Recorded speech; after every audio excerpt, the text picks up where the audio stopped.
এই মিটারটারে যেই পরিমাণ আপনার আমরা ভোগান্তি হইতেছি গ্রাহক মান থেকে, এটা খুবই দুঃখজনক, একবারে খুবই দুঃখজনক।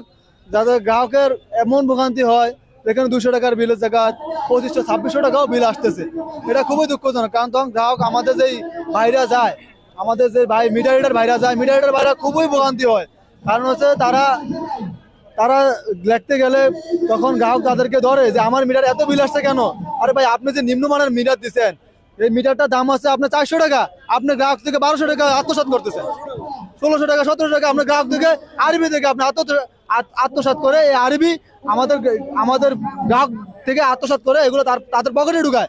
এই জন্য আমরা এখানে নিম্নমানের মিটার নিয়ে নিম্নমানের মালামাল, একটা ইনসুলেটর দেখা যাচ্ছে ফেটে গেছে, এটা বলটা খুঁজতে খুঁজতে অনেক সময় লাগে। দেখা যাচ্ছে 2 দিনও গ্রামে বিদ্যুৎ থাকে না, 2 দিনও গ্রামে বিদ্যুৎ থাকে না। কারণ তারা একবারে একটা নিম্নমানের মালামাল দেয়, যেগুলো আমরা যারা লাইনে কাজ করি তারা এগুলো ফল খুঁজতে খুবই আমাদের কষ্ট হয়।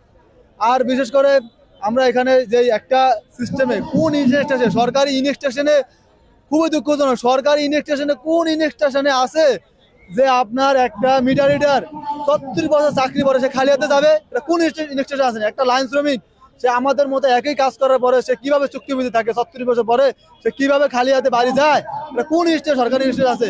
আর আমরা এমন একটা সিস্টেমে চাকরি করি ভাই, দুঃখের বিষয় আমার এখন কান্না আসে যে আমার ভাই মারা গেলে তারা অ্যাম্বুলেন্স ভাড়াটা বন্ধ দেয় নাই। সেই আমার শ্রমিক ভাইরা এই অ্যাম্বুলেন্স টাকাটা আমাদের কাছ থেকে উঠিয়ে আমরা এই অ্যাম্বুলেন্স ভাড়াটা দিয়ে আমার শ্রমিক ভাইদেরকে গ্রামের বাড়িতে নিয়ে তারপর তাদের দাফন কামন সম্পন্ন করি। এমন এক সিস্টেমে আমরা চাকরি করি, কিন্তু এরা কোন রুলসে আছে? এটা আমি সাংবাদিক ভাইকে, দেশবাসীর কাছে প্রশ্ন যে আমরা কোন ইনস্টিটিউশনে চাকরি করতেছি?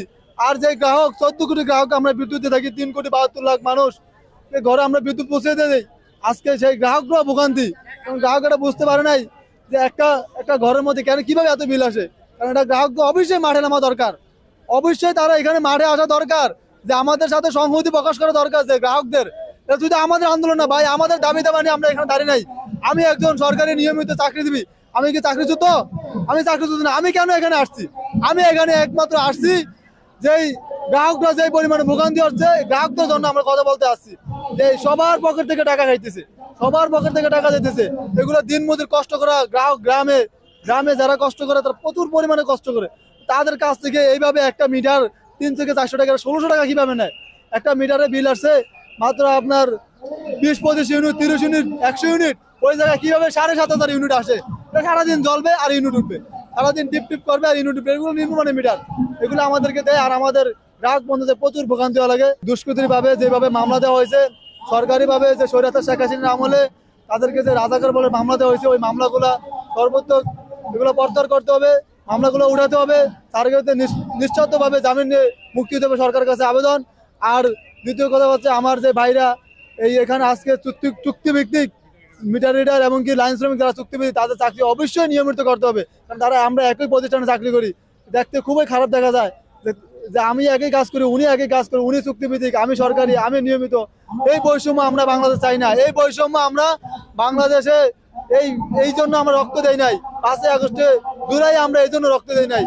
আর আমি আরবি চেয়ারম্যান মহোদয়কে বলতে চাই যে আপনি, আমরা বাংলাদেশের একটা আস্থা স্থাপন বাংলাদেশ সেনাবাহিনী, আপনি সেই সেনাবাহিনীর একজন কলঙ্ক হিসাবে আপনি এখানে বসে আমাদেরকে নিয়ন্ত্রণ করতেছেন। এটা খুবই দুঃখজনক যে আপনি অবশ্যই অপসারণ করেন, আপনার অবসারণ অবশ্যই করতে হবে।